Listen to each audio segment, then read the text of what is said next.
Speak with Michael Heseltine. Mr. Heseltine, good afternoon. Good afternoon to you. I'm on holiday in Montenegro, and I was absolutely appalled to hear the government's announcement.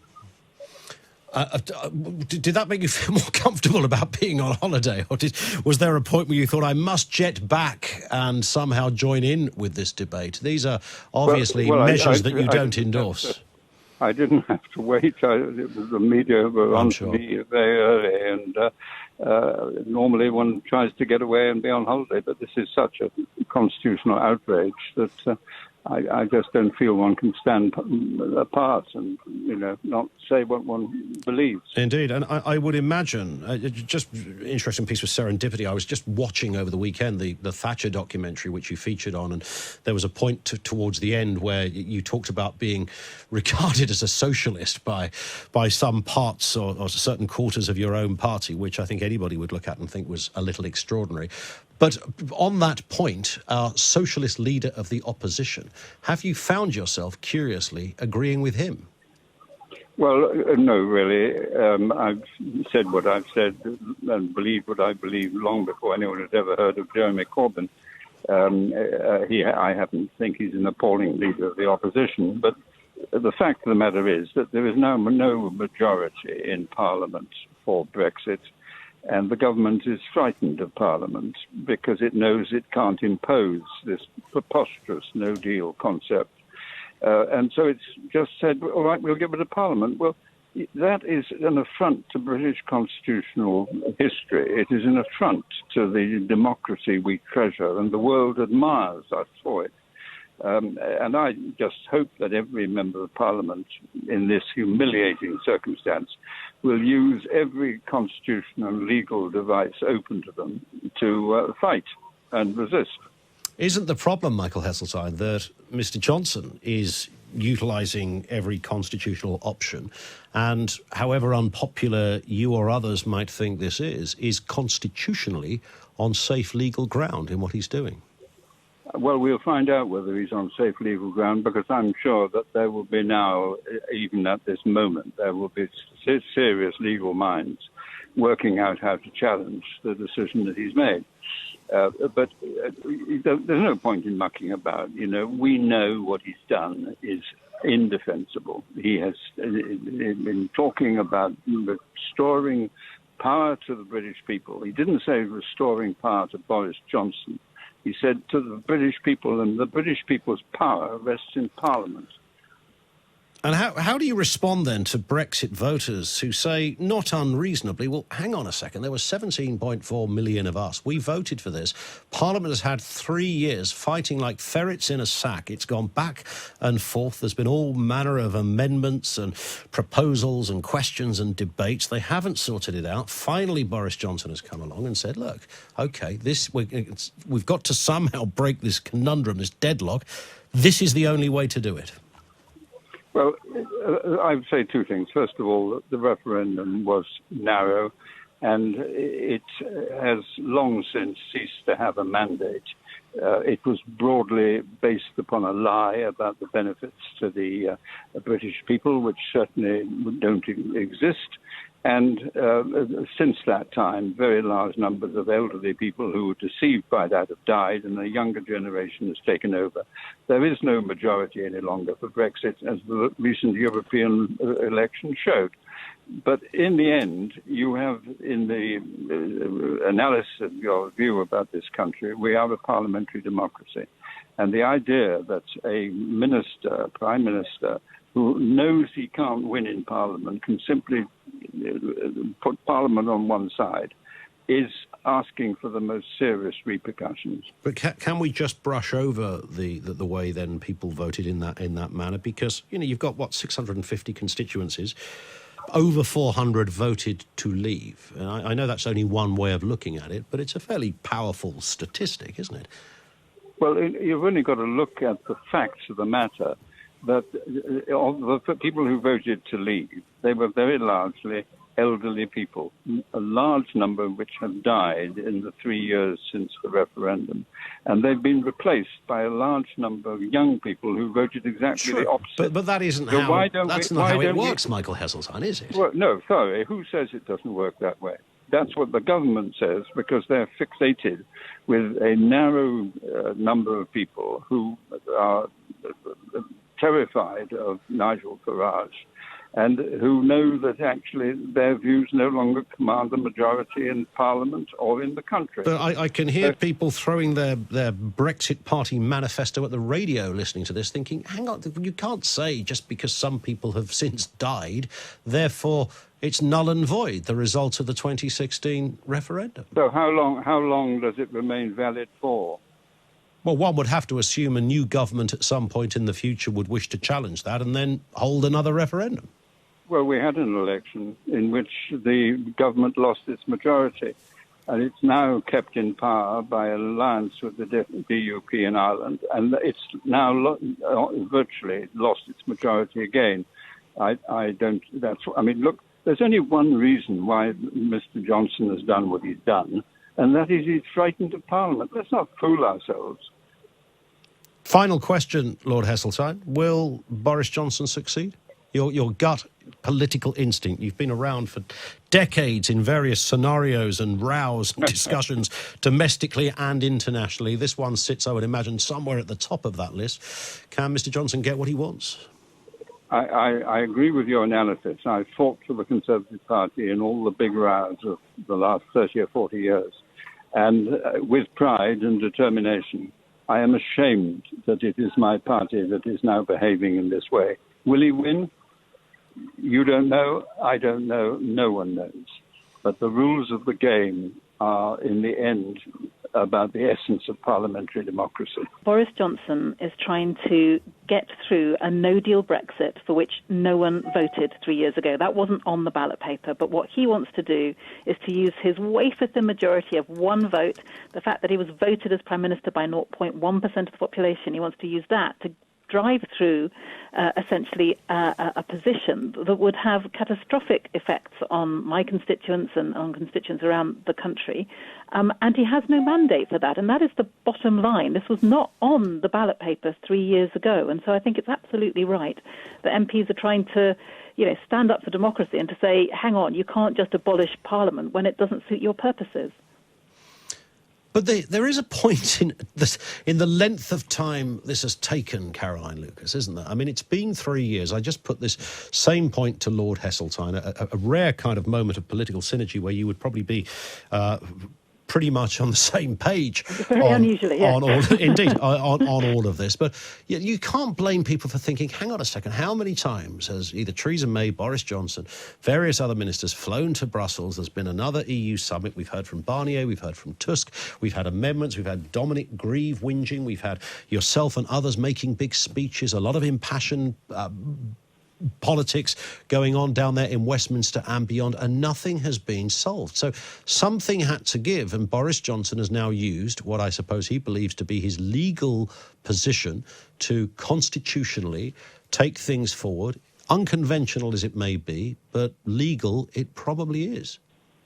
Well, I think that the legal issue is one that the courts will examine, and I know that that's something that's being looked at, I think, in the Scottish courts in the coming days. But I think the bottom line is that what's happened over the last 3 years just demonstrates that leaving the EU was far more costly and complex than anyone ever expected. And in particular, one of the concerns that I have is the impact of Brexit on Northern Ireland. Now, that whole issue of what it would really mean for a hard border in Northern Ireland and for prospects for a continued peace there, that was hardly ever discussed during the referendum campaign itself. So I think the fact that it's taken 3 years can't be laid at the door of actually either side in particular. I think what it demonstrates is that actually leaving an organisation that we've been part of for over 40 years is a hell of a lot more complicated than anyone ever thought.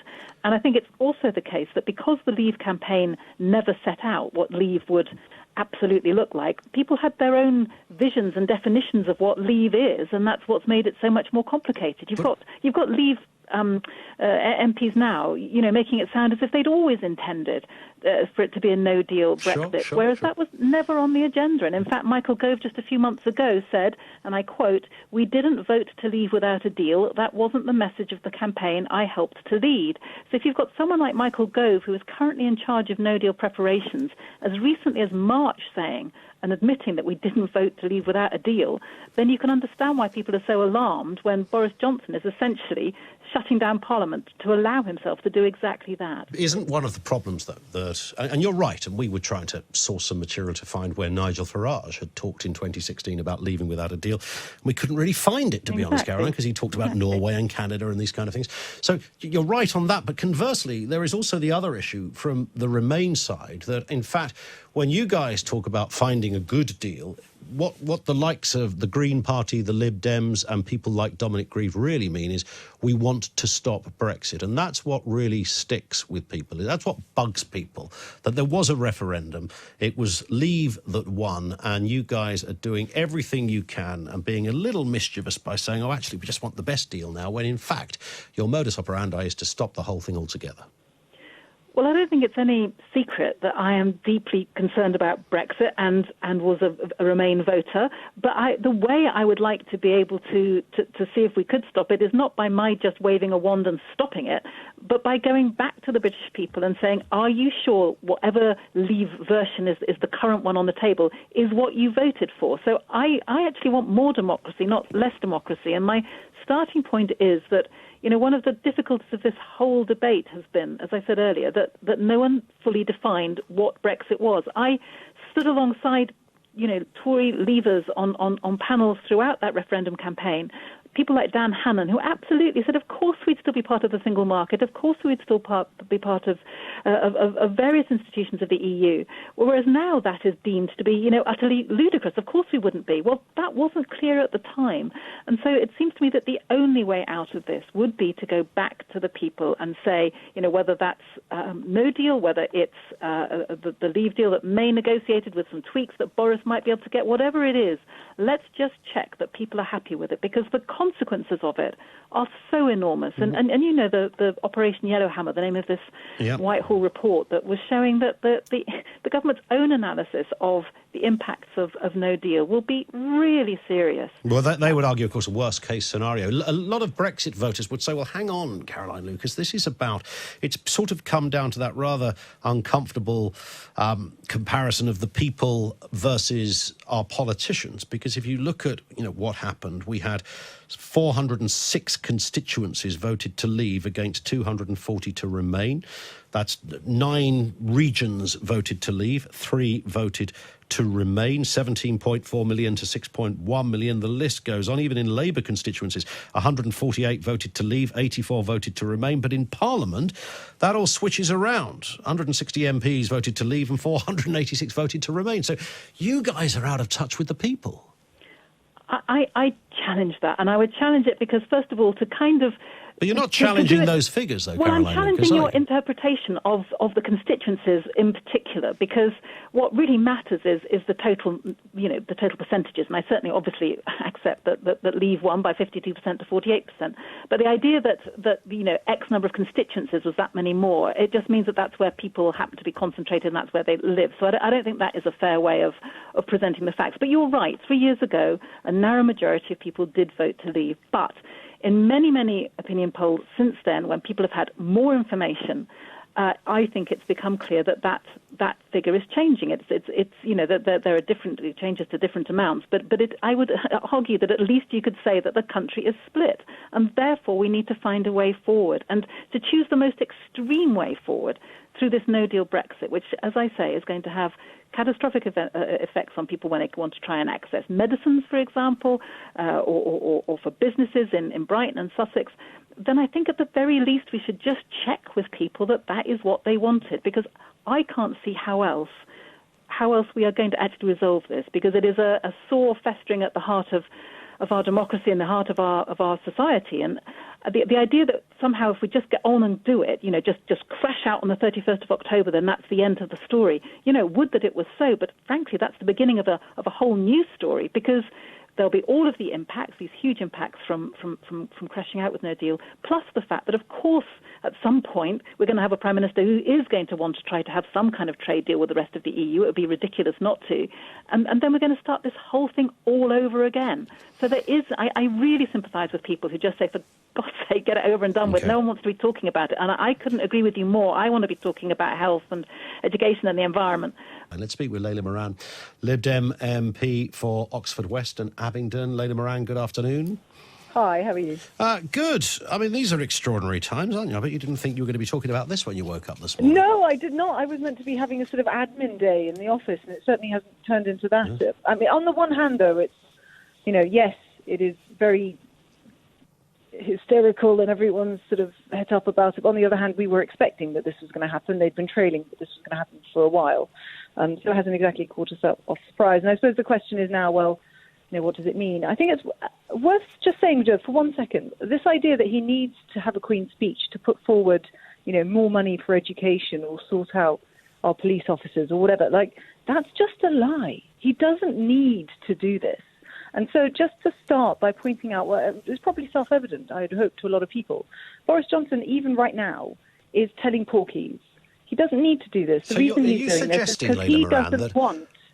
That he's doing this just to get a no-deal Brexit through you. That's a very cynical position you're taking. Well, I'm sure this is going to be no surprise to anyone, but I do want to point that out. And he's trying to bamboozle people with the parliamentary process, and the fact is he doesn't need to do this. He's doing it for his own reasons. He's doing this because he wants to try and shut Parliament down. He's been talking about this for a while. It's why he never ruled out prorogation even during his leadership elections. He's been planning this for a while. Sure, but it's only because you lot have frustrated the process, isn't it? That would be his argument. I mean, it's just a deadlock. Whichever way you look at it, it's deadlock. There's no harmony on this. And the Lib Dems in particular, I don't blame you. It's been your constant and consistent party line, are against Brexit. You're trying to stop Brexit. So therefore, he knows the only way to do this is to prorogue in the way that he has. I know. And so don't blame him, it's you lot. I do blame him. He's cowardly. If he genuinely thought that MPs thought this was the best thing for the country, then he would put this to Parliament and do it properly. And actually, even more than that. Theresa May put it to Parliament. She did not put no deal to Parliament. She put a deal to Parliament that should have been, looking at it now, would you have voted for Theresa May's deal? No. Of course you wouldn't, because you just don't want to leave, Layla, do you? That's the problem. No, absolutely. That's well, as you say, that's well known. But just for a second, to suggest that the country voted for no deal, I don't think is true. I know a lot of people who voted on the basis that we would come out with a deal. If you look poll after poll, there is not one that has ever had no deal top of the list. And the most recent one had it about a quarter of the people in the country, albeit, seems to be many on your Twitter feed, fine, but it's about a quarter say they absolutely do want no deal. But 2/3 of the country either don't know, and about a third say they definitely do not want to leave with no deal. Parliament for 3 times has voted not to have no deal. Part of the thinking, cannot do this. It's undemocratic. Part of the thinking, of course, is that we carve out our deal after we've left. So after October the 31st, the deals begin. That's so irresponsible. We've already seen people not being able to get, for example, the strips that people use to test if they've got high blood sugar for diabetics. Yeah. That's already something that. Is there one of those to test to see if you're a Brexit voter? Is that what you're going to say? Oh no, goodness no! But my point is, it's already harming people. There are already people being hurt by this process. For him to use this as a ploy to then get the EU to do something, he's got to put the most vulnerable people first. And so when we go back next week, and it's already starting, what will be unsurprising, I'm sure, to listeners to know, is that what he has managed to do is concentrate the minds. And whilst, there's a lot of hysteria about this, actually what we need is cool, calm heads. Concentrated the minds. How do we as parliamentarians stop him from going off a no-deal cliff edge? It is thoroughly undemocratic to shut Parliament up. So if he came back with a deal in the meantime, you might support it. We don't live in a dictatorship. He cannot do this. But if he came back with a deal, would you support it, Layla Moran? No. So you're never going to support it anyway. So your argument is a kind of a sort of circular, self-serving argument. No, it's not, because there are two sides. It's just a sort of anti-intellectual position, isn't it? You're saying I'm not going to support him anyway. So one is staying in the EU, right, which is our position. Our clear position is to stop Brexit altogether. And if there was ever everyone listening going, this is just a bloody mess, isn't it? Wouldn't we rather make it stop? But even people hearing you say we want to stop Brexit altogether. There was a referendum. Yes. I know this is old ground, but you must recognise some of that. Yes, you're a Democrat. And if the government right afterwards had said, right, there's two sides, they are, quite far apart, but here's the middle ground. We're going to take that. Actually, at that point, I reckon a lot of us who talk like this now may not have had a leg to stand on, but that was 3 years ago. We now see, 3 years on, already it hurting the economy, and the prospect of the no-deal scenario, we have to remember, is going to potentially hurt our economy to the tunes of tens of billions a year. So all this money for education that he's now claiming he cares so much about. Yeah, but Boris Johnson doesn't want to do that, does he? He doesn't want to wreck the country. He wants to go down in Wikipedia as a Winston Churchill character. Well, yeah. So he's crunching. He's clearly crunching other numbers from the ones you're crunching. Well, no, if you, it doesn't matter. I'm not crunching the numbers. It's independent people, because obviously people wouldn't, even if I could do it, people wouldn't believe me. It's people like, the Institute for Fiscal Studies, who are set up as independent bodies, so that no one can say, these are your numbers, these are my numbers. Let me get a word from Lee in Nottinghamshire. We're slightly on the clock, Lee, but I'm sure you can do it. What would you like to say? I don't know how much time has he got on that basis. You listen to most of the politicians, and the lady who just had on talks about it being a bloody mess. Let's go back to where we started. Every party within Parliament agreed that no deal was better than a bad deal. That was agreed within Parliament. I'm not sure everybody agreed with that, but I take your point. Theresa May certainly shouted that from the rafters. But on all sides of the House, it was agreed that no deal was better, not necessarily as individuals, but across the House. You've now got a Parliament that is about 70 or 80% remain. And that's really why we're in the position we're in. Let's take a call. This is Robert in Dulwich. Afternoon to you, Robert. Hi, how's it going? Can you hear me okay? Yeah, very well, sir. Yeah, this is reference, of course, what we were talking about in the last hour. The big news, Parliament is suspended, essentially, and one assumes this is so that Mr Johnson could get a no deal through. What's your reaction? Well, yes, I'm really happy to hear that news. I was on my lunch break. I couldn't believe it, and I was very, very pleased to hear it. In fact, Ian, I'm really glad that I'm speaking to you, because I used to speak to you, weren't you, at the rival radio station, and we used to have some great conversations. Yeah. So I'm glad to be speaking to you again. But look, I think it's great. I think it's fantastic news. Mm-hmm. I think that we're in a situation where it takes bold action right now to get this done and dusted. And actually, I think that the people who are most upset about this are the people who've probably most responsible for it. They just have denied the You mean those that have kind of... I put that, didn't I, to Layla Moran and others, that, in fact, this could have been done earlier, but it's gone on for 3 years. Yeah. When you've got people going over to Europe to discuss and tell the European Union leaders not to offer us a good deal, because do you remember the people's vote? That went on for a year, didn't it? We never stopped. They just kept talking about something that was never going to happen. They just wasted. Where is Alistair Campbell gone, by the way? Well, they've realised that there's no appetite for it, because normal, common, usual, normal people can see that a second vote doesn't solve anything. But these people, they're not interested they don't care about whether it's a no deal, and they're not afraid of a no deal. These people haven't accepted the vote. And you cannot have democracy without when you consent. Robert, when you hear people like Alistair Campbell speak, I'm also thinking of Femi Olawale. You'd have heard Femi lots of times. I can't think of how many times I've interviewed this man in the last week or so. He speaks, supposedly for the youth vote on this. He advances that argument that actually lots of, older Brexiteers are now dead. In fact, even Michael Heseltine said that a little earlier when we spoke to him.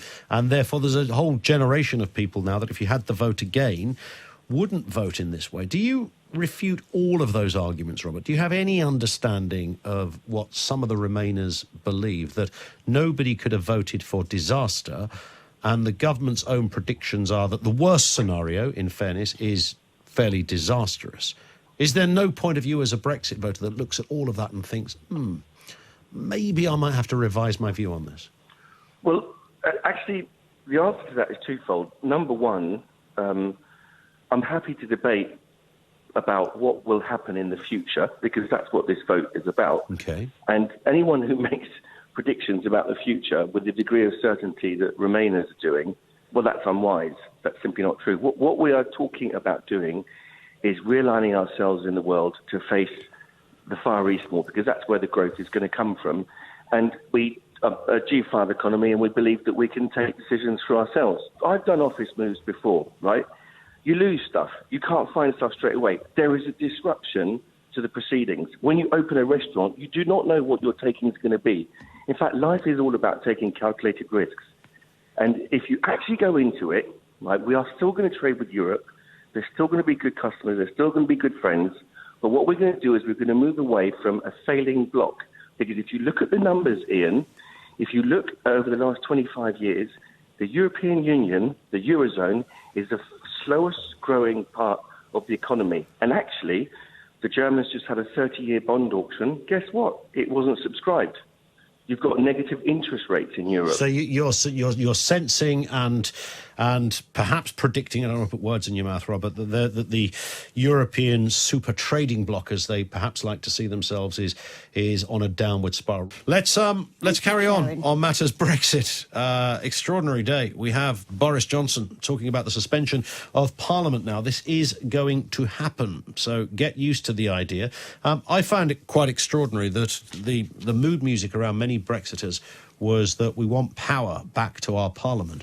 And the way this is going to be dealt with is to close Parliament for a period of time and shut MPs out of it. Kind of blows my mind. Seems an extraordinary way to do it. Let's speak with John Trickett, Shadow Minister and Labour MP for Hemsworth. John Trickett, good afternoon. Hi there. Well, I'm assuming you will speak from a similar hymn sheet to your party leader on this. You're not particularly enamoured with Mr Johnson's move today. Did he have a choice? Well, I think he did have a choice. For me, the obvious thing is you've got an unelected Prime Minister set on a course which nobody voted for. The thing was to have an election. Let's have it out with the country. Let's let the country decide how it wants to vote and then go ahead from there. And as you know, we've been trying to get that for some time. He doesn't have a choice if he just wants to steamroll things through over the heads of democracy by shutting Parliament down. It's not really how we do things in our country.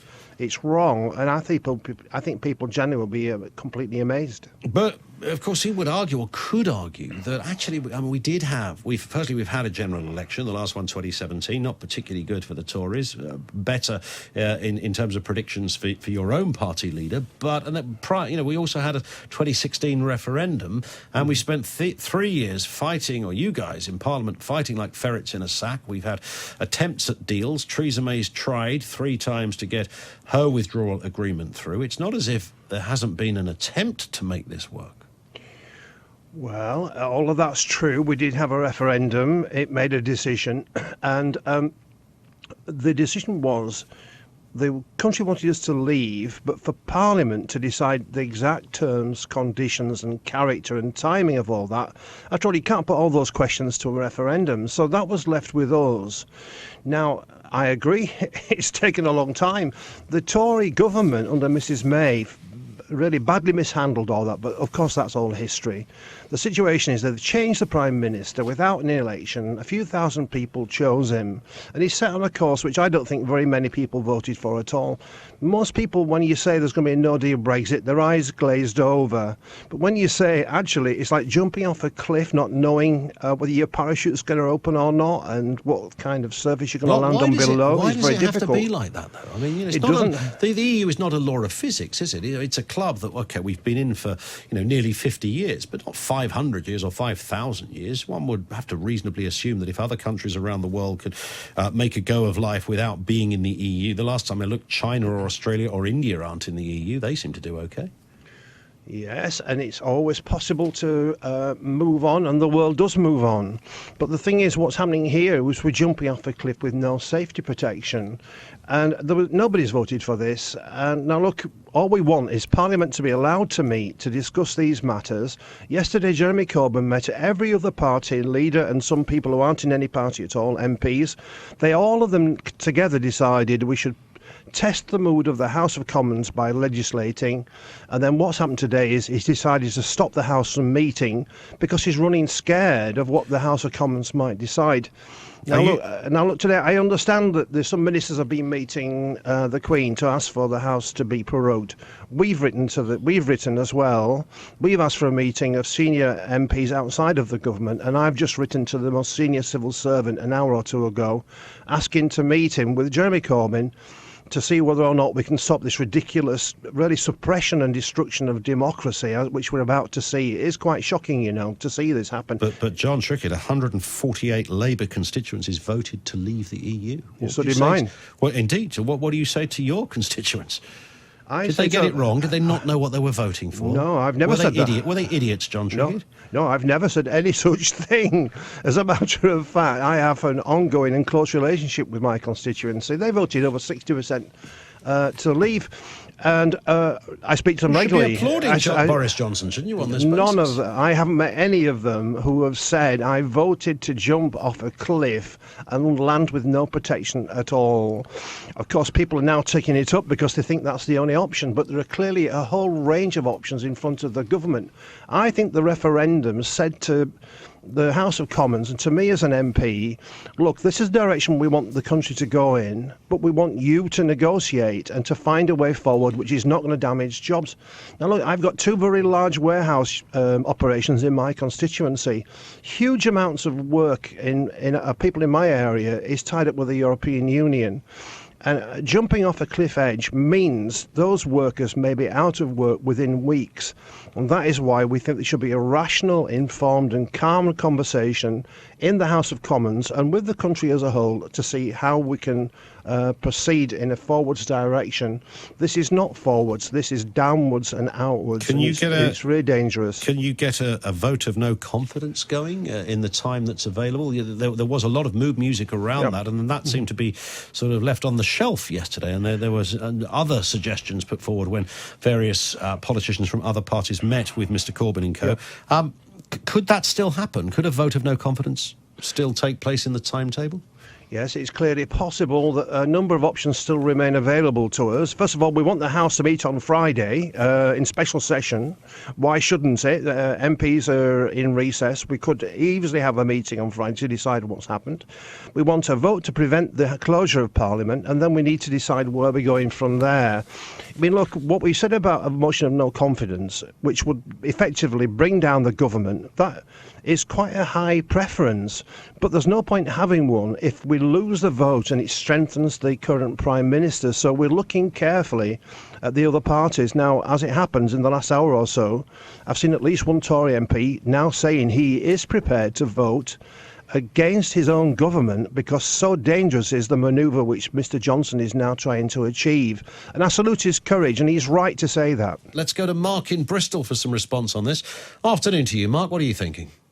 Well, good afternoon to you.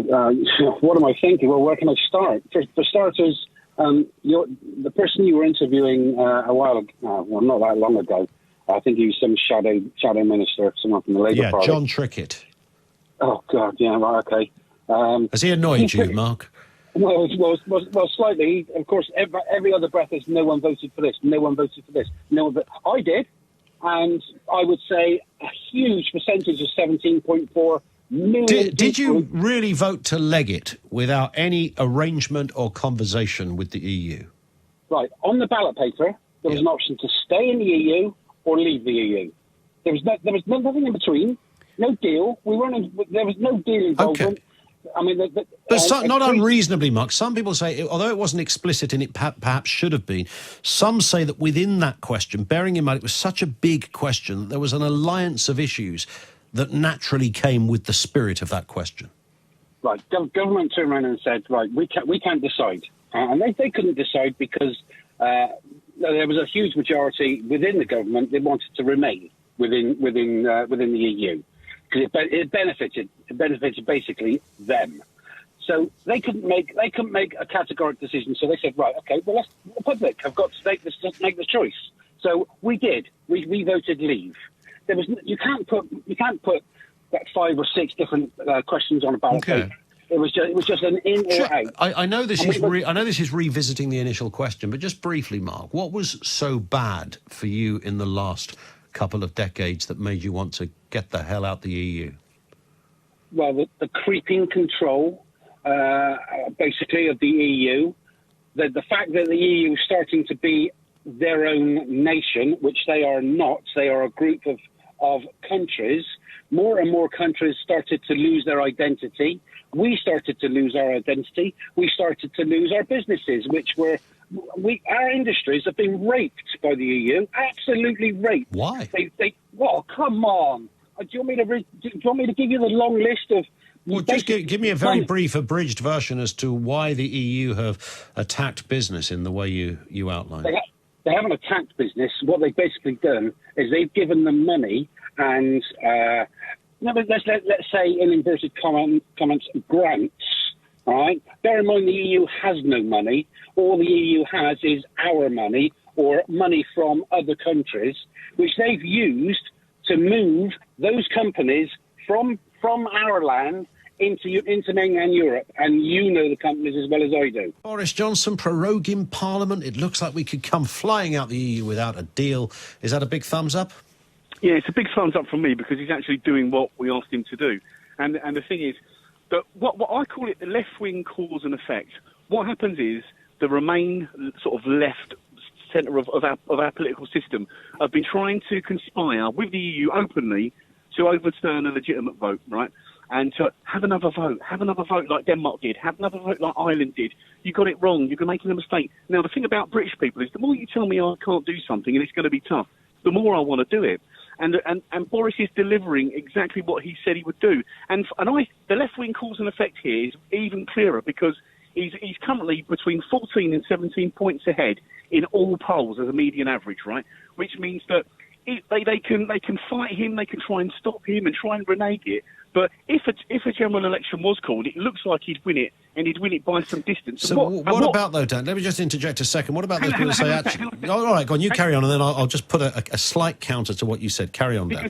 Because what the left end up with is their worst-case scenario. Because then what happens is all of the small C Conservatives get voted out in the next general election, and we end up having a right-wing, tougher Conservative government with a big majority. So... actually, by fighting and trying to stop Brexit, they're making things worse for themselves. OK. Would you acknowledge, though, that when you look at all of the projections, I'm not just talking about Yellowhammer, and in fairness, that was the absolute worst-case scenario, but when you listen to business and various other institutions and organisations, it's not all project theories. They're not all just making it up because they're mad Remainers. There are people with genuine concerns. They've crunched the numbers, and life outside the EU, certainly in the short term, but for many, they fear in the longer term, will not be a good place to be. What do you say to those people? Where does your confidence in your argument come from, set against a business that feels they might go under? Because we didn't vote. We voted to actually leave the European Union. If the economy takes a dip of a couple of percent, then we voted for independence. You need to understand what that means. It doesn't mean whether it come good. If you compare the day before we leave to the day after, you might be right. There might be some bumps in the road. But if you compare the day before we leave to a year later, by the time we've done the Australasian deal and the USA deal, I mean, it's only 13% of our business have anything to do with Europe. But I don't want to go down this road because these are the arguments that we've been having for nigh on 3 years. And don't forget, leave one. And we've got someone now who's enacting what we wanted him to do. Let's go to another call. Bernie is in Manchester. Bernie, afternoon. Good afternoon. How are you? I'm all right, sir. Yeah, what's going on? Well, I'm over the moon. You're happy. You're a happy man. We're about to go off a cliff edge, Bernie. Life's going to be rubbish. The great plague's about to return. The place is going to flood. Yeah. The roof's coming in. Operation Yellowhammer is about to kick in. Where's my ark? And we're all going to go around Bernie's for a burger. Yeah, what breakfast at Bernie's? Yeah. Yes. What's going to happen? Why are these jobs going to be lost? Can anybody explain? How does having 3% tariff on our exports to Europe, when our currency has fallen by 23%, mean that we lose jobs? Let's look at farming then. Who's going to pick the fruit? Yeah, that's right. 850 million quid in lost profits from the farming industry, they muse.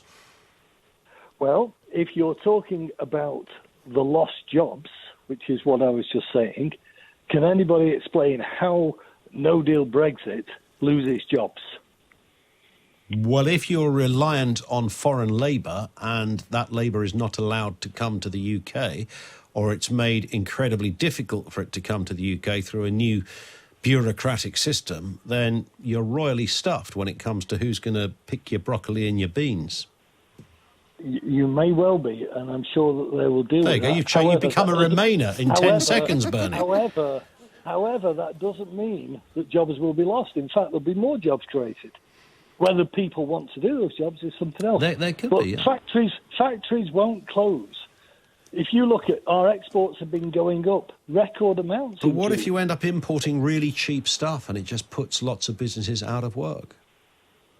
Well, we've got a choice, haven't we? We can either import things on the world market, or we can import things from Europe which are artificially inflated in their price because of the EU's external tariffs, which keep prices high in the UK. The Remainers have told us that food prices will go up.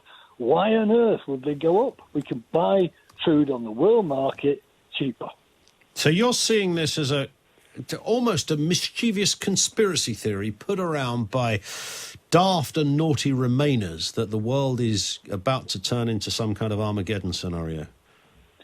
Well, what I think is that when I've talked to lots and lots of intelligent Remainers and asked them these questions, why on earth do we think that we're going to lose jobs? Why are prices going to go up? Nobody's got an answer for me. Perhaps you've got an answer. Oh, I'd love to have the answers. The point is, though, we don't know, and we've taken a risk, and it's argued, Bernie, that it's a risk we just didn't need to take. I mean, what was going on round at Bernie's before we took this decision that was so bad that life became unbearable because of our membership of the EU? Well, if you look at people like me and you, middle-class people, quite well off, actually being in the EU works for us, particularly free movement.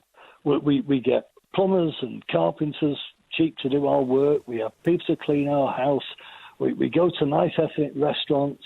We get served by nice people who are very polite and everything. And it's very good for us. But if you live in Rochdale, it's not very good. If you live in Rochdale and because you're in a poor area, the poor, unskilled and semi-skilled migrants tend to go to those areas because it's cheaper for them to live, and you can't get your kid into school, that you've got to wait 3 weeks for a doctor's appointment, blah, blah, blah, then it's really, really tough.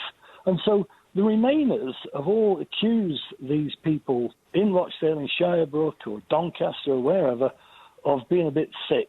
But actually, these people in those areas have experienced what it's like to have uncontrolled migration from Europe, and the pressures it puts on their local services, local infrastructure.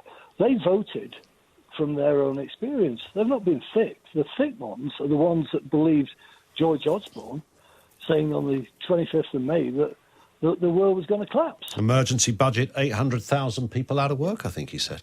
What do you make of this? Well, I think we need a Queen's speech because we haven't had one for over 2 years, and that's the longest session in Parliament that's ever been in living memory. So I think Theresa May had her Queen's speech. She decided what her programme of legislation would be. Boris Johnson needs to do the same because we don't know what we'll be legislating. He's not going to continue to legislate Theresa May's ideas. He's got his own ideas. And actually, we're only going to lose a few days of Parliament. It's not 5 weeks, as people said.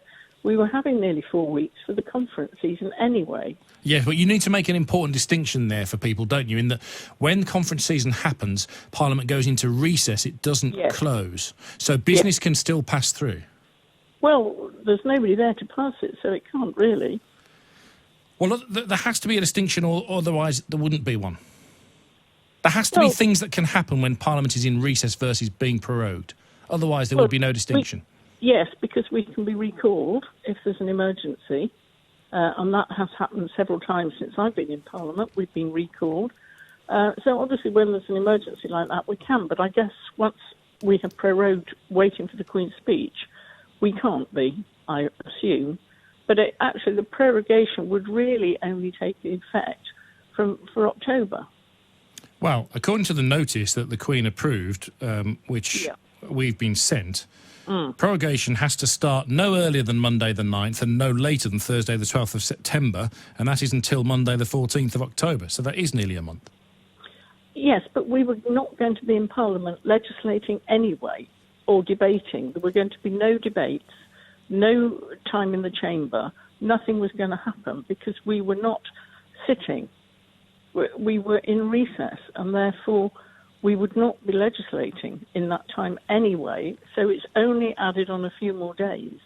And in the scheme of things, those few days when we know what the Queen is going to be saying, what we're going to legislate for, and don't forget, Boris Johnson is going to Brussels, I think it's the 16th and 17th, to go and try and work out a deal. If he comes, so we can't vote on anything to do with Brexit before then. What we need to do is wait and see what deal he comes back with, if he comes back with a deal, and then we need to debate it. And we have plenty of time to debate it, and then we can vote it through if he gets a deal. If we don't get a deal, then okay, we have to leave on the 31st of October no matter what.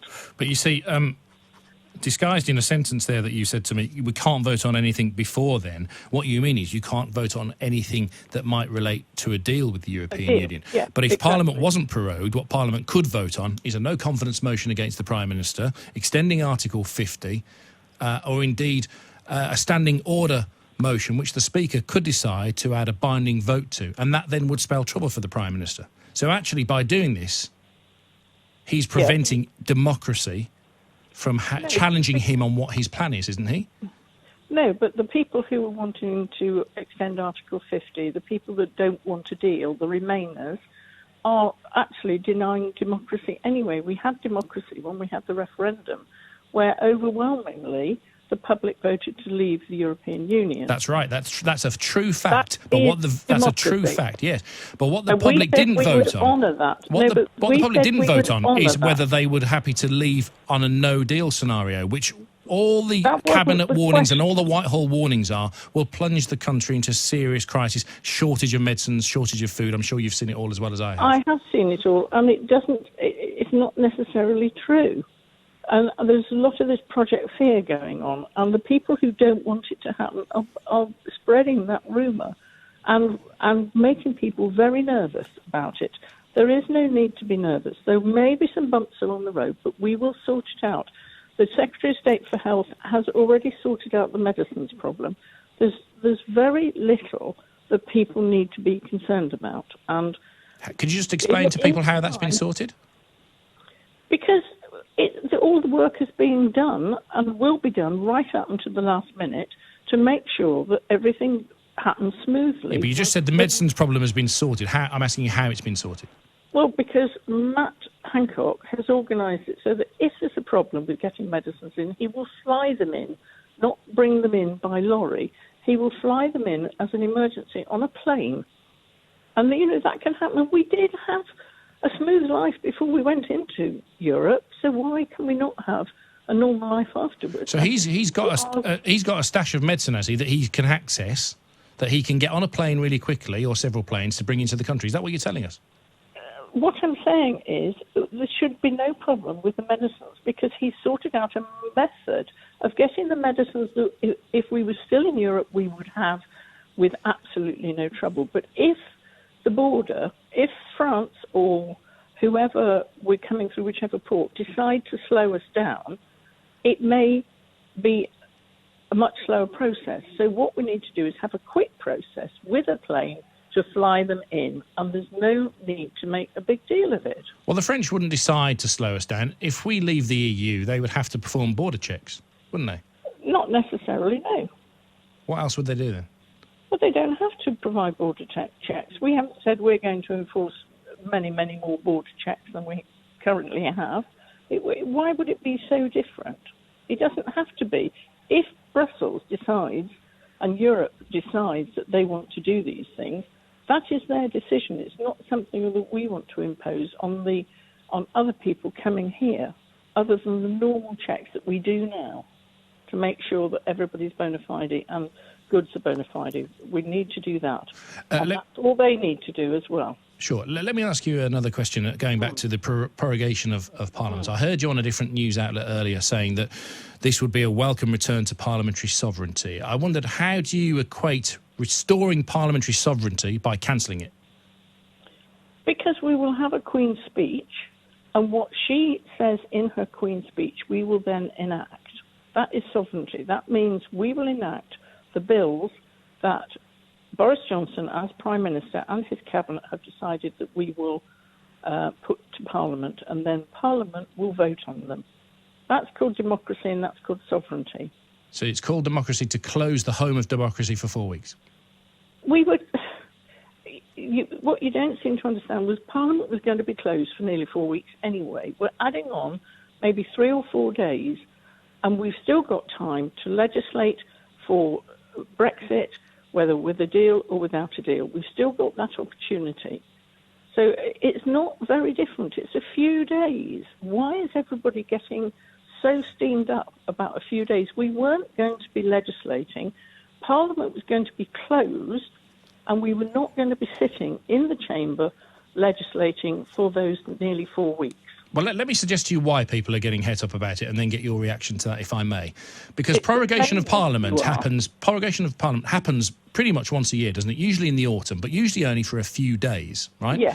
The last time, to my account, the last time it happened for this length of time was back in 1997 in order to kick a cash for questions report into the long grass. So, but this isn't this isn't that situation. The reason why the prorogation will apparently be over this period of time is we were not going to be in Parliament anyway. So it may be changed the name from recess to prorogation, but actually, in addition to the recess that we were going to have for the party conference season, we actually won't be sitting, and therefore we're adding on a few more days to prepare for the Queen's speech. If it's not a big deal, then why is former Prime Minister and a fellow Conservative of yours, Sir John Major, saying he's going to seek a judicial review? Why would he do that? He's said this all along, because he's a Remainer. Have you heard somebody who is in favour of leaving the European Union saying this? No, it's just the Remainers. And there's a substantial number of Conservatives who are Remainers. And I know that you and your constituency were leavers, but can you equate leaving on that ballot paper in 2016 with a no-deal Brexit in 2019? Are they the same thing? Well, yes, because we were going to leave. It was not specified how we were going to do it. It wasn't specified, and people voted. And I've talked to a lot of people in my constituency about leaving, and they said, just get on with it. Without a deal, just get us out. That's what we want. That's what we voted for. Afternoon to you. Pauline Latham, I don't know how much of that you heard, but in essence she was saying she doesn't understand what the fuss is about here because Parliament was going to go into recess anyway, so you're only talking about 3 or 4 extra days. That was her view. Well, this is all part of the chaos the Tories have brought in since 2017, where they've had to buy. It's cost you and me as a taxpayer £1 billion a year to buy off 10 DUP Ulster Unionist MPs, so that in the supply and confidence deal. Yes, they haven't brought anything to Parliament of any substance in terms of legislation for best part of 2 years. They've denied the opposition, i.e. the Labour Party, its constitutional right to have opposition day debates on Wednesdays. We've not had as many of them as we should have. They've stacked all the committees, all the legislative committees, what there has been with Tories. They've got a majority on that, despite the fact they don't have a majority in Parliament. They've refused to allow us, which is unprecedented, the ability to amend the finance bill. The finance bill is what implements the budget every year, a fundamental part of a democratic process. They've had a 2-year session of Parliament, which is the longest session since the Civil War, and now they want to suspend Parliament. I don't care whether the Tories want to suspend Parliament for a day, 2 days, 3 days, 4 days, 5 weeks, 2 years. They are suspending Parliament, and they have no constitutional right to do that. And I think it's the insouciant, shrug-of-the-shoulders attitude that MP you talked about has, which is fundamentally flawed, and it is disgraceful that you can just brush that aside. And the final point, can you imagine the outcry from the Daily Telegraph, the Daily Express, The Sun, all those papers, if Labour tried to do this, can you imagine it? Would they just say, oh, it doesn't matter, it's only a few days? They'd be absolutely outraged by it. They'd be talking about neo-Marxists, dictatorships, want to take the country over, comparing it to Nicaragua, North Korea. Tories do it. Well, it's okay, isn't it? Well, it isn't okay. You said they had no constitutional right to do it. I would contest they do, otherwise the Queen wouldn't have given assent. No, the constitutional position is the Queen will follow the advice of the Prime Minister. That doesn't obviate the fact that for the first time, a Prime Minister is abusing the position, the constitutional position of the Queen to do what he, in this particular case, wants. And it's a disgrace that he brought the Queen into a constitutional melee. But your leader, with respect, your leader's doing the same thing now. Jeremy Corbyn's doing the same thing because he's written to the Queen this afternoon demanding a meeting, trying to change her mind. What he said, let's be absolutely clear about this. No Privy Councillor, other than the Prime Minister, has been involved in this decision. It is an unprecedented decision. It's one of the other things, the list I gave you before, which were unprecedented. And enough comes to enough.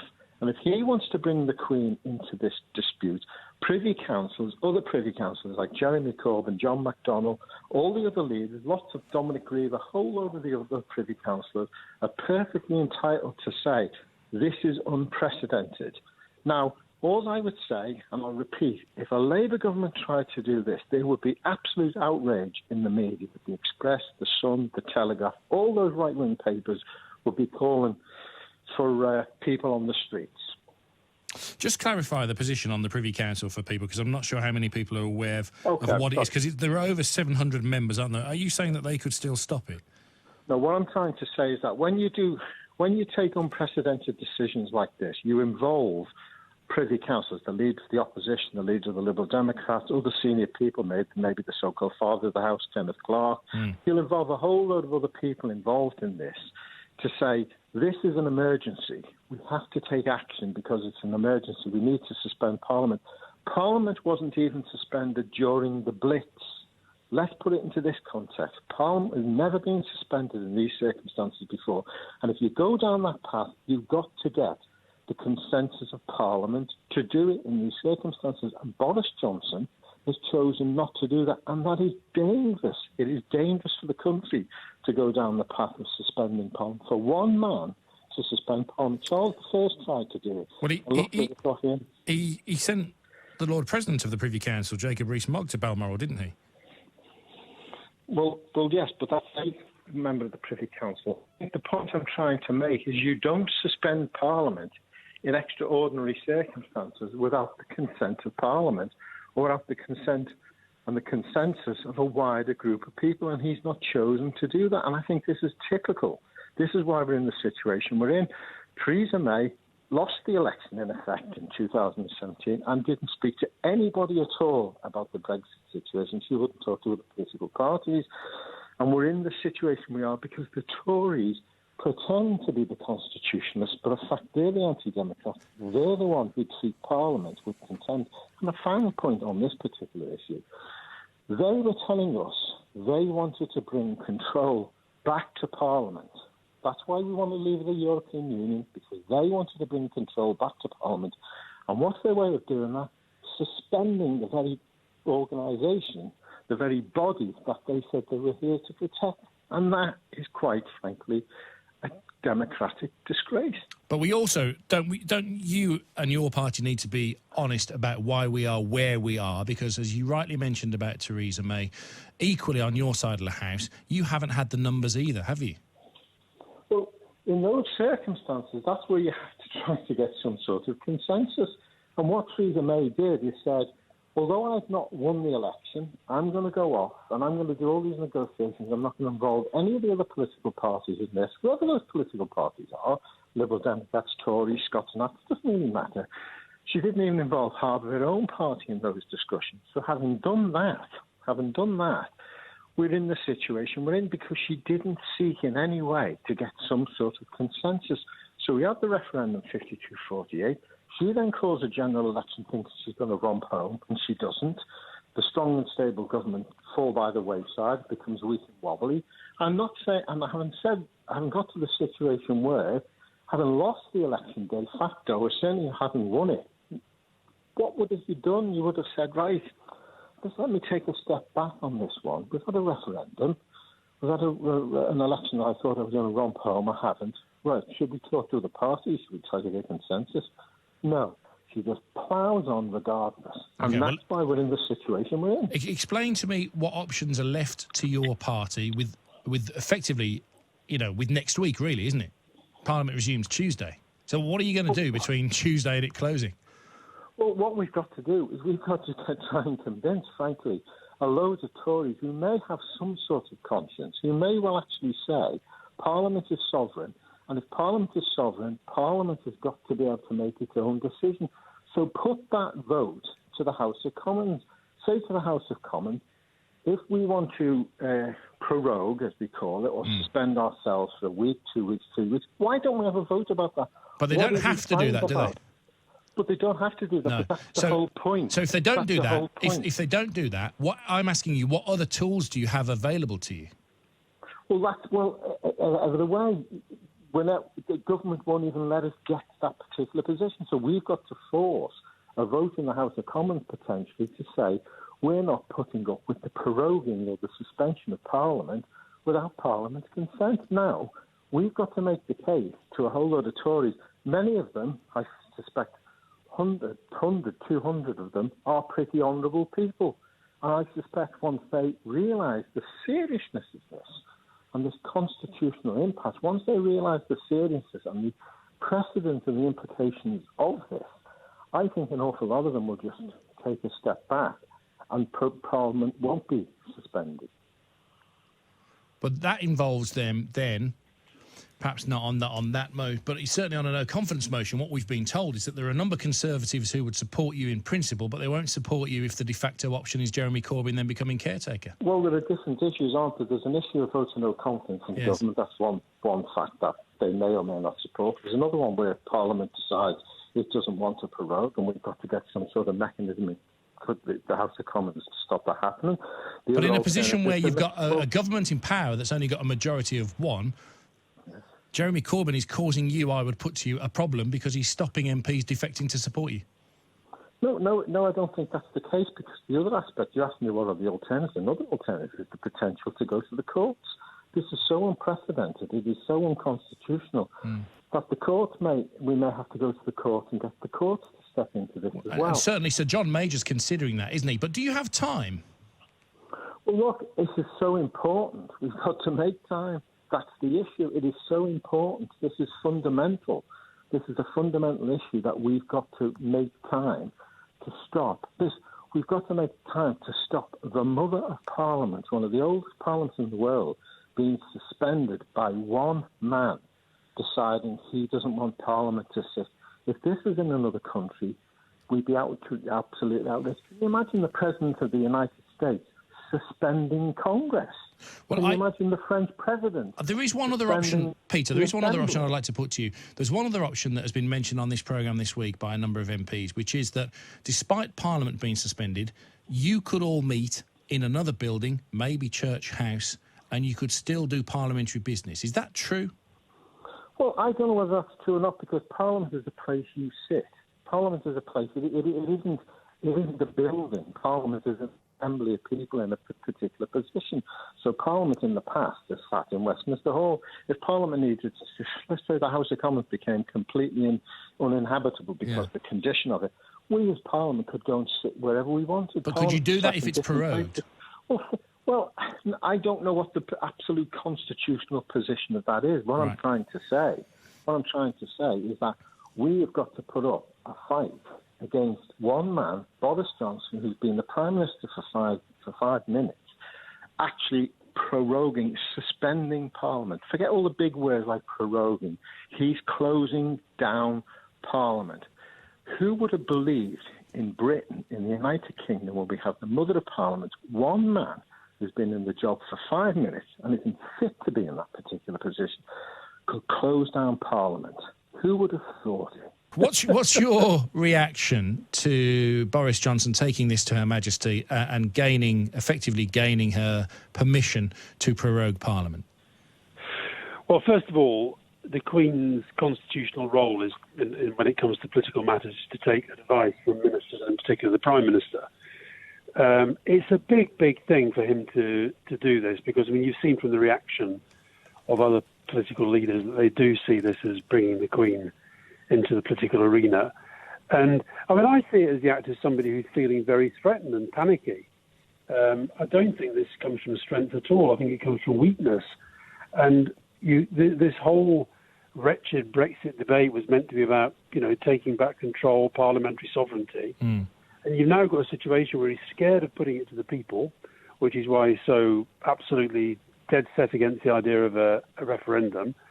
And he now seems to be scared of getting properly scrutinised by MPs as well. So I don't think that sends a very good signal at all. And I think you've seen from some pretty serious parliamentarians, and it's easy for people to scoff at this, but we are a parliamentary democracy. That is how politics works. And I think for him to do this for the reasons he's done it, and then in classic sort of Trump-Johnson style, pretend that it's to do with this great domestic agenda that he wants to bring forward. It's completely for the birds, that. What do you make of the suggestion that he's doing this to try and persuade the European Union that he's incredibly serious about a no deal, so that actually he'll end up with a deal? I don't think he's going to get a much better deal than Theresa May did, and I'm not even convinced that thought through. I think that you've got to be careful in our country, because we've got so many of the papers are so pro-Brexit, they're so pro-Johnson, they're willing to kind of give a sense of great strategy of it being pursued. I sometimes get the feeling they're literally making this up as they go along. So I don't know what went on between him and the other European leaders that he met over the last few days, but it was presented as a great triumph because Merkel and Macron said, see what you can produce in 30 days. He doesn't have a plan. He doesn't have a plan for the backstop. He doesn't have a plan for the border in Ireland. He doesn't have a new plan to put to the European Union. So I think, I regret to say, I think he has decided the only way he can do this now is to get out, probably without a deal, and he's playing every trick in the book to do that. Now, we'll see. He may, what is driving him at the moment? The only thing that ever drove him in his political career is to be Prime Minister. He's done that. He's now Prime Minister. What's driving him now is delivering Brexit. He's scared of the Brexit Party because of the potential damage they do to the Conservative Party. I think we've got to move away from this idea that he's motivated by some sort of weird form of national interest, because I don't believe he is. What do you make of Sir John Major's assertion that he will seek a judicial review? Is there time before Parliament is suspended for that to happen? And how successful do you think that will be? Because as the Queen has been famously apolitical, the judiciary hate being dragged into politics as well, don't they? They do, although if you think about it, it was a court decision that led to the understanding that Parliament had to be centrally involved in this process, and it's amazing that was even a question if you think about it, but that was the Gina Miller case, but it was a very important step on this rather awful road that we've been treading. My sense is that John Major has really thought through this seriously and has had very, very good legal advice. And so we'll see. I don't know how. You're right. I think that in general, courts don't necessarily like to be involved in what they might see as politics. But ultimately, this is a really, really important constitutional question. And therefore, I think for John Major, as a former Prime Minister, to feel that even to be motivated to do that, I think underlines just how strongly a lot of people in the Conservative Party feel. And it's been interesting today to see some of the reaction of some of the MPs that I just before I spoke to you saw on Twitter a Tory MP saying that she was being absolutely inundated by messages of people saying, what on earth is going on? And I think this idea, I go back to the point I made at the start, we're talking here about Parliament. That is where our elected representatives sit and debate and take decisions about our future. And I think it says something very, very strange about a newly elected Prime Minister chosen by 2/3 of less than 1% of the population, 100,000, whatever it was, Tory party members, scared of putting the decision to the public and scared of proper scrutiny by MPs. I think that sends a very, very, very strange signal for somebody who pretends that he's terribly confident. Whilst you're talking to us, Alistair, I'm just getting a snap poll through via the Times from YouGov, and they've polled 5,734 British adults today. Is it acceptable for the government to stop Parliament meeting between mid-September and mid-October, is the question that was asked, right? As a whole of respondents, 27% said acceptable, 47% not acceptable. When you break that down by party, 11% of Labour voters find it acceptable, 52% of Conservative voters, which would fly in the face of what you said you'd seen tweeted by one of the members there, wouldn't it? Because it would seem that there are some Conservative members who are more up for this than some of the MPs that represent them. Well, 52%. I know Boris Johnson was really lies recently talking about, a 52% figure. Yeah, being a sort of overwhelming majority. I mean, it's not. And look, Boris Johnson, there's no doubt that he's popular amongst a certain strand of the Tory party opinion. But I think that if I may say, I think you're missing the big picture there. That you're talking that's 2-1. Now, I'm not a great believer in snap polls. I don't think they tell you that much, other than something big has happened and they go out and get an opinion. But look, I think most people will feel, even people who are very strongly Brexit, I think will feel this very uncomfortable with this idea that he pretends it's about wanting to bring forward a sort of radical programme for a Queen's speech, when we all know, as John Bercow said in his statement, it's blindingly obvious, this is about stopping Parliament debating Brexit. And Brexit is this is the most important set of decisions that Wait, it's more than that, isn't it? It's more than stopping Parliament debate Brexit. It's stopping Parliament stopping Johnson, isn't it? Well, there's a bit of that as well, because he's not as if he's puts himself up to much scrutiny now. He's following Trump in doing a lot of his kind of communicating on social media rather than sort of, what I would call proper interviews. He's barely been in the Commons, and not all his fault, obviously, because he was elected Prime Minister, leader of the Tory party just before the summer break. But again, to quote John Bercow, he made the point that you'd think at this stage in his premiership he'd want to establish democratic credentials rather than undermine them. So, can I just? We're going to run out of time with you. I just want final point. I wonder if you're underestimating Boris Johnson, in as much as if you listen to Dominic Cummings, his chief strategist, and some of the things that he says, I wonder if the game plan all along has been to prove that you are the Prime Minister that can take Britain out of the EU, no matter what method, then call an election and hope that the election returns you with a majority, and that's been the long-term goal, and that's what they're both sticking to. Is Dominic Cummings to him what you were to Tony Blair? Well, we won 3 general elections, including with 2, huge 3-figure majorities. I don't honestly see that happening for Boris Johnson. And, this thing about... Look, this, to my mind, this has to be resolved at some stage by the public. Now, I would like that to be a referendum. I think it may be that we get an election and a referendum. But listen, just remember what Theresa May's plan was. And okay, you could argue Boris Johnson's a more formidable campaigner than Theresa May. Not hard. But she went into a general election absolutely convinced she was going to get a landslide. Boris Johnson is, I think, developing a reputation for arrogance. I think he's developing a reputation for not caring really deeply about issues. He's developing a reputation now for sort of wanting to smash institutions that actually have served the country and its democracy quite well. He should not take that for granted. And I also think that people talk about a lot of anger, and we hear a lot about the anger of Brexiteers and, phone-ins and the right-wing papers and what have you. There are an awful lot of people out there at the moment, millions of people, who will act, I believe, in a coming election with a very, very simple thought. How do I use my vote to stop Boris Johnson taking us out on the terms that he wants? So I don't think, people, this is what I mean. The right-wing press, they love writing him up, they love writing up Dominic Cummings. I'm not persuaded that this is a great thought-through plan. And I'm certainly not persuaded that the country is a no-deal country, because I profoundly believe that it's massively opposed to no deal, and that's why MPs are against it, and it's why I believe the public are against it. Give me your reaction on this decision to suspend Parliament. It's an abuse of power. It's an abusive process, simple as that. Parliament has given government power to control the agenda in Parliament for a good reason, and they are now using it in a way that will deny Parliament a voice on probably just about the most important thing that we are going to have to decide in my lifetime. And more importantly than that, it's something that we were told was never going to happen, this no-deal Brexit.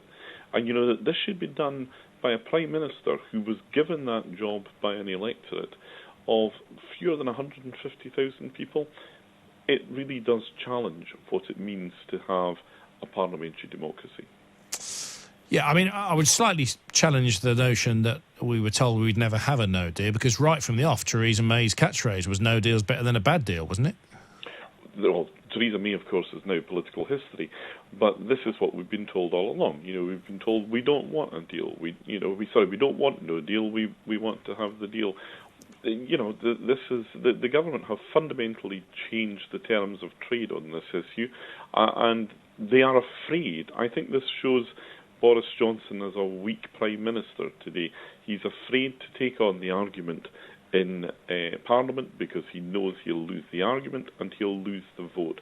That causes him problems internally within the Conservative Party then, which of course has been what this has all been about from day one. Can I ask you... It's not been about the national interest, it's been about splits within the Tory party. Can I ask you, were you at the cross-party meeting yesterday, or was it just Jo Swinson? It was just Jo Swinson. Have you had a chance to speak to her since And then? I have spoken to her. I've had a readout of what happened at that meeting. Yeah. It seems to have been... Are you able to tell our listeners positive. What was the plan to tackle this, or to try and stop a no-deal Brexit, before we knew that this prorogation had gone through? What we want is effectively a triple lock. So first of all, you go for the legislation that makes it illegal to leave without a proper deal. Failing that, you have a general election, as long as that can be held before the 31st of October. And can it? And I'm told that's not possible. It is possible within the if you were to move to it very soon. Although, you know, there would Parliament is sovereign, so all things are possible when Parliament is sovereign. But thirdly, then, if you try these two options and they don't work, if they're not possible for whatever reason, then Parliament should revoke Article 50. Because that is, you know, the scale of the threat that is posed to our economy and now to our democracy by this no-deal Brexit would justify that.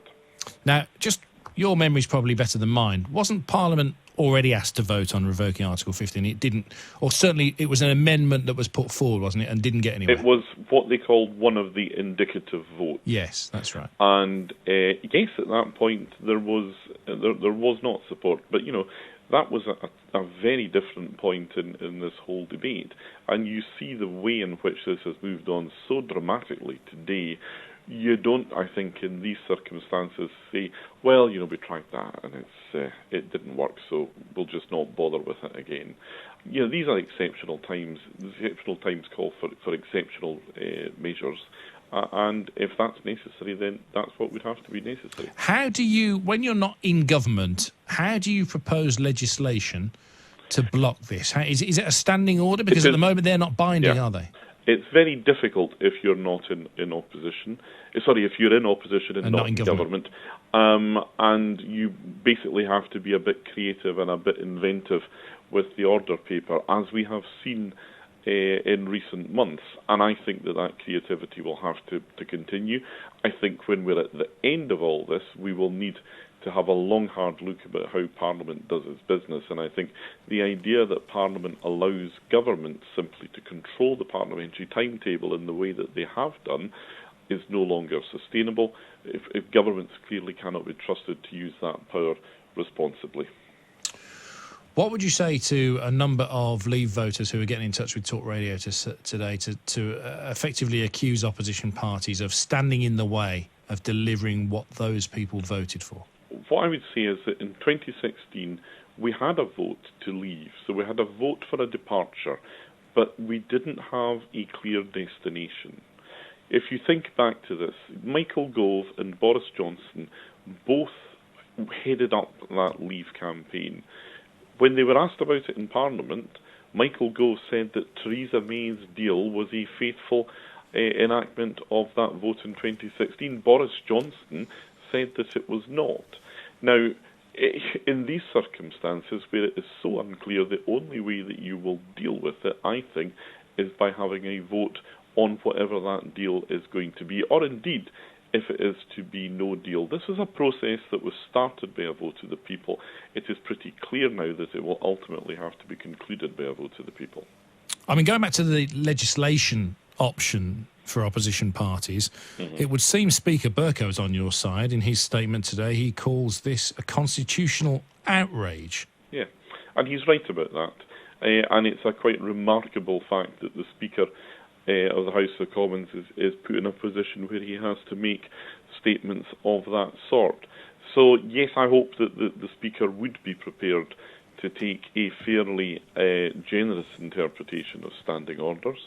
Obviously, there are still rules that have to be obeyed, but, if you look at the precedents that he's already set, that sort of thing could happen again. One of the things that we're looking at is the possibility of using Standing Order 24, which is a standing order, a rule of procedure within the House of Commons that allows emergency debates to be held, and that may be one of the ways in which Parliament can, to use an expression, take back control. But Speaker Bercow would then have to make that binding, wouldn't he? Well, indeed he would, and that's why I say that at the end of all this, we need to find a way of sitting down and looking at how our parliamentary procedures work. Our politics is broken. The way in which Parliament governs itself is no longer fit for purpose. We can't fix that before the 31st of October, I'm afraid, but we can't wait very long after that before we turn our attention to it. Just two more briefly, if I may. I know we push for time, but I think it's really important. You've outlined three areas there: legislation, a general election, and revoking Article 50. What you didn't mention was a no-confidence motion. And I know that one of the barriers to that has been your party leader, Jo Swinson, saying that she would not want Jeremy Corbyn as a de facto caretaker leader in the event that that no-confidence motion was successful. Have you changed, as a party, have you changed your position on that, or have you dropped the no-confidence motion as an option? Why was it not mentioned? The no-confidence motion remains an option, but it's an option that goes outside the normal rules, I suppose. If you think about it, that second option that I gave you, the general election before the 31st of October, would have to start with a no-confidence motion. Always remember, though, that Jo Swinson's position on that was not about whether we would accept Jeremy Corbyn or not. The fact of the matter is that to make that plan work, then you have to have Conservative MPs come on side, and it's been pretty obvious in the weeks that followed that is not going to happen. So I think Jo's judgment on that call has been demonstrated to be correct. The idea of a government of national unity is still one which is a live possibility, but only if you have somebody like, for example, Ken Clarke or Harriet Harman at the top of it. Let's speak to Tobias Ellwood now, Conservative MP for Bournemouth East. Good evening to you. Good evening. Explain how you are processing the reactions to what Boris Johnson has announced today. It is a major announcement. It's unorthodox, it's controversial, and my eyebrows have been raised as there have been across Parliament. Is it unconstitutional? No, it's not unconstitutional. It is in the power of the executive to prorogue Parliament, and clearly at this sensitive time, people will be asking why. We lose a few days, but what we lose, we gain by having a vote on a Queen's speech, which will include a deal for Brexit.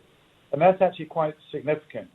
So whilst I am absolutely against a no deal, I've been very vocal about that. And I stand with, much of Britain who recognises the dangers economically as to where things would go if we headed that way. The big change has been the attitude of this government and the window of opportunity that has been secured following visits to Berlin and Paris. And I don't think that's been factored in by those who are the opposition, who have gathered together to support standing against no deal, in recognising that we are very different to where we were under Theresa May, where things had really gone to an impasse. We were sliding towards no deal because nothing was moving. What we've seen now is a 30-day window of opportunity leading up to the European Council meeting on the 17th of October. That is the critical date. So much as I absolutely am with people's amazement of what's happened, I do think that we should allow this final chance in what has been a marathon of frustration in dealing with Brexit to be concluded, because if we can get a deal across the line, my colleagues should be supporting that rather than perhaps complaining about the loss of 6 days, which you could ask, what would you achieve in those 6 days that you haven't done so already in the last 3 years? So if I've understood you correctly, you're saying that following the meetings that we covered last week on Drive in Brussels and Paris, you're sensing movement towards a deal. So therefore, this suggestion of proroguing Parliament to force through a no deal, is that just a bluff so that actually the EU will budge? I'm not aware of anybody forcing through no deal. I mean, that's a lot of spin that's been put on by the opposition parties. And let's recognise that what's been called the Church House... Why else? Just clarify, why else would you close the home of British democracy for 4 weeks? Why else would you do that unless you were trying to get something through? Well, because you need for different reasons, but one of them is also so you can have a Queen's speech. By having a Queen's speech, you bring in a new legislative agenda. Yeah. You also provide an opportunity for a Queen's speech debate, which is voted upon. But you know as well as I do, they can do that by proroguing for just 4 days, not 4 weeks. Well, yes and no. The purpose is it's tied in with where the Queen is and what else needs to actually happen. Don't forget that we were on parliamentary recess as well. We're in the conference season at the moment. So we actually lose about a week or so. And you then come back to Parliament, there's a Queen's speech, and there'll be 4 days of debate, which will include a presentation as to where we go with Brexit. And I'd stress that we were sliding towards, nothing was happening under the last administration. I was very concerned, very, very concerned indeed, that we were heading towards no deal. And to surprise of many, this Prime Minister went to Paris and Berlin and was given an opportunity to revisit what we thought was closed, to open doors which we thought were slammed shut.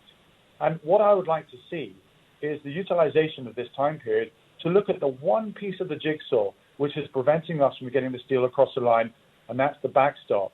Instead, many colleagues are absolutely outraged, and I understand that. I really understand that. But we should also look at ourselves and say we've had 3 years as a parliament to honour what the country wants us to do. And we failed as a parliament to move away from our pure form of Brexit that we want, to compromise, to be pragmatic and get this across the line. Where do all these people that are calling for no deal, and understandable that they don't want no deal, where do they want to go next? They're not clear on that. There's no clear agenda whatsoever. Why don't they actually focus on helping the Prime Minister get this opportunity across the line and act on this on the 17th of October? If we don't get anything by then fair enough. Then we look at between the 17th of October and the 31st of October of what we do then. There's plenty of time then for Parliament to act again. Let me ask you a procedural question on this, if I may, which is the suggestion that from John Bercow, especially the Speaker of the Commons, that in his words, it represents a constitutional outrage because the House was not consulted. I think the government would have done its homework on here. As far as I'm aware, it is the executive, not the legislative, that determines when Parliament is prorogued. It's a royal prerogative, which simply means it's in the Prime Minister's gift. That when the programme of the Parliament takes place, it happens with previous Prime Ministers. So he doesn't have to consult Parliament? Sorry? He doesn't have to consult Parliament? No, not at all. As I say, this is normal procedure. What's not normal about this, what is unorthodox, and I absolutely understand this, is the timing of it, given perhaps the gravity of the situation that we face. And absolutely, there will be many people that will say, surely Parliament should be dealing with the matters and so forth. But again, I stress, what is it that Parliament will be discussing when it's the executive? It's the Prime Minister that's got 30 days to work with Macron and Merkel to explore the opening of the backstop, to work out how the customs and regulatory compliance differences between the North and South in Ireland can be sorted out. That's where we should be focusing our attention rather than rallying around the no deal at this point in time. We are being told quite reliably that Ruth Davidson, the leader of the Scottish Conservatives, will resign over this tomorrow morning. Isn't it the case, Mr Elwood, that this decision that Boris Johnson's taken is actually going to divide more than it will unite? I'm sure there will be huge divisions on it. I've been torn myself over this particular issue, but I have to be pragmatic and be measured about it and put away the anger and frustration of 3 years, not least with colleagues. Remember, all these people that were lined up in unity to say no to no deal, what are they actually calling for? Where do they want to go? Are they trying for a second referendum? Do they want to revoke Article 50? The parliamentary mathematics, we've been there through indicative votes, and 3 times are getting withdrawal agreement through. Okay? If Parliament is to agree, we ultimately need to show an element of compromise, and that's not been willing by some of our colleagues. We wouldn't be even discussing the threat of no deal had we got this across the line and done what the nation wants us to do, which is actually to secure a workable, viable deal with the European Union moving forward. There's one huge problem that I'm sure you'll be aware of with what you're saying, which is that, as you alluded to earlier, the big sticking point is the Northern Ireland backstop. And whilst Mrs Merkel and Mr Macron may well have said that they're open to suggestions, Boris Johnson didn't have one, did he? He hasn't got an alternative to the backstop at the moment. That's a bit of a concern, isn't it? Well, if you really want to open that Pandora's box, it is complicated. We have a situation whereby you have the customs difference and then you have a regulatory compliance difference as well. The customs differences, just like VAT and excise duties, can be done electronically. That isn't the problem. The problems is to do with the regulatory compliance, as in, perhaps the standards of products or services that are made either side of the border. Initially, there won't be a problem because, of course, we're reading from the same song sheet. We've been working with the EU to work that out. So there needs to be a spectrum of solutions. Whether you're a large business with a complex supply chain, but a well understood one, that could be done at source. Or whether you're a small business, it could very well be that you're below the VAT threshold, in case you won't be actually affected by this. There are lots of local solutions that need to be explored. They're the debates that I prefer to see happening. We have Canada and the United States have a border that actually works. Sweden and Norway, one in the EU, one not, that we could learn from. These are the things that we should be focusing on as we coach the wire. This has been a marathon. We're in the last couple hundred metres. We need to get this right. Why haven't they been cracked sooner?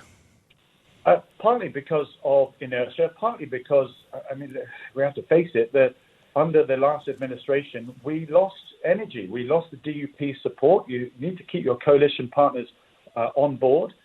Many of the Brexiteers, the architects, if you like, of the referendum in the first place, lost faith in the Prime Minister. This new Prime Minister, and I'm not beholden to him, I'm on the back benches here, but I do recognise that he has greater command over the Brexiteers than Theresa May had, with Jacob Rees-Mogg as leader of the House of Commons as well. The DUP are searching for a solution. They want a deal as well. They made that clear today. And then we have... That's because that gives them a chance to get more cash, doesn't it? Well, you make a very valid point as well, but that's nothing to do with getting a deal. That's probably to do with a state opening of Parliament.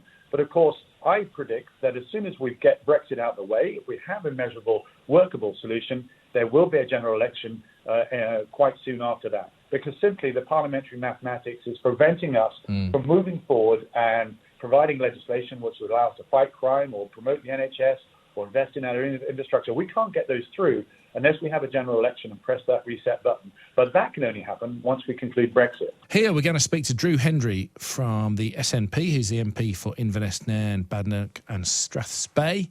And I want to get your reaction to this decision to prorogue Parliament. Before I do that, I want to start immediately by telling you that there's every chance tomorrow morning Ruth Davidson will resign over this issue. What does that tell you? Well, indeed. And if reports that Ruth Davidson is about to resign, it begs the question, as the leader of the Scottish Conservatives, if she isn't prepared to put up with a Boris Johnson government, why should the rest of Scotland? Basically, she's failed to represent the views of people in Scotland. She's failed to represent the views of the people in her own constituency. Her legacy here is going to be of having zero effect.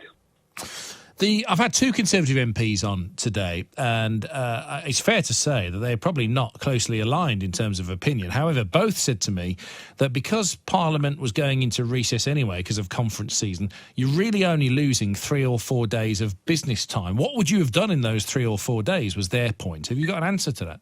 Well, yeah, of course. I mean, we believe very strongly that there's a majority in Parliament to avoid a hard no-deal Brexit with all the economic chaos and harm that's going to cause the people, not just in Scotland, but across the whole of the UK. So we would have used that time to challenge the fact that there would have been a conference recess at all, and to make sure that Parliament was operating to do what it should be doing, which is providing scrutiny to this government and this Prime Minister who has no mandate, no majority.